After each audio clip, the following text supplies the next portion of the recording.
Welcome to Two Guys Garage. You see that? Oh, that is not a Pontiac Trans Am. And it's not a Fiero kit car either. It's a genuine Factory 5 GTM supercar. Fresh out of the paint shop. Careful. Oh, don't touch it. Corvette powertrain. Got a few add-ons to do today. Genuine American muscle. Don't go anywhere. Come on, open. Fresh paint. Come on. Oh, man, check that out. Don't faint on me. Oh, I'm going to try not to. How can you not? I mean, look at the Corvette powertrain, all aluminum engine, Porsche 6-speed gearbox. You have one of those, don't you? I have one of those engines, but I don't have one of these cars. I don't have one of those gearbox. I don't have all this other cool stuff. Well, I think you should. I should. Now, this is obvious. This is a beautiful car. I mean, there's no doubt about it. Super low height. And what this is a kit. So you can get basically a supercar for, I mean, way, way, way under the $300,000 price tag that you're normally going to pay for something that has 0 to 60 in 3 seconds. Yeah. You know, everywhere you go, people are going to stop.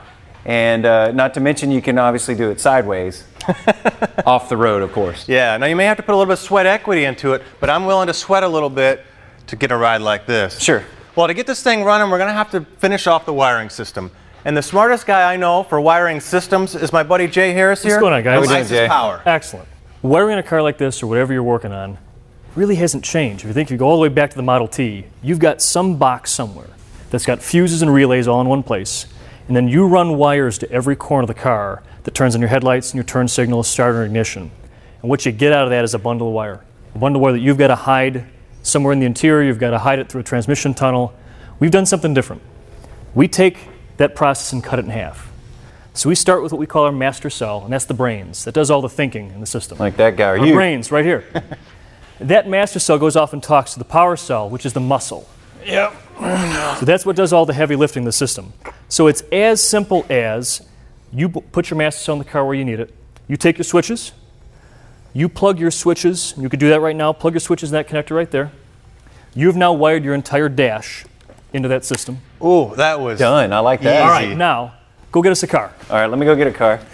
I've got your basic small supercar. There you go. Now, you're going to plug that into this connector right here. You have now connected all of your outputs from the power cell out. I'm good. You're great. We're going to go off and connect the two boxes together with this data cable right here, and we're going to give it power. Power's going to come through that cable right there.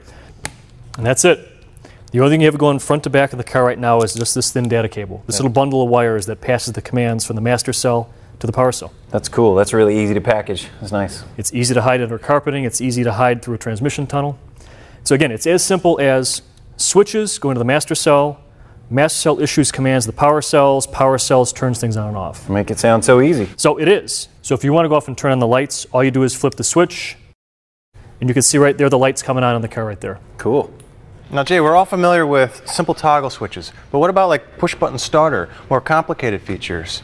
This could be as simple as you take it out of the box, you wire it per the manual with no configuration at all, or if you want to make your car stand out, you want to give your car some personality, there's all kinds of customization we can do to do features just like that, whether it's dimming or timing or sequences or push-button start functions. That's all in the system that we can use. Yeah, now try to do that as is with a normal fuse box setup. You've got to have all these kind of different relays. You end up all over the place. Our whole goal is to take all those extra modules you need, including things like radio functions. We can do security and alarm through a key fob, and that's all built right in the master cell here. You don't need separate boxes to bolt on to get those functions. What I like about your system is you start talking about brains and all this functionality, and it gets a little bit scary, but being around engines for so long, they were really simple in the beginning, and they started adding little sensors and widgets, and they got harder and harder to work on. But eventually, EFI became like a no-brainer. You drop on a harness, you plug in a box, and a complicated engine fires up and runs and does all the things that it should. But it was a very painful process to get there. Tons of functionality, a long road. You guys have sort of skipped all that. You've taken wires which are simple, but fuses and relays, and then with the complex things that we can do to them now, you've put it all in that box, and basically I can plug and play. And that's the whole goal, is to really make it a no-brainer, where the average guy in his garage can plug these modules together, wire his switches, wire his outputs, and he's done. He's ready to go. Well, we've got a lot more on this. We're going to go ahead and put it in the car, show it running, try to get it fired up, and see how this thing works. So stay tuned.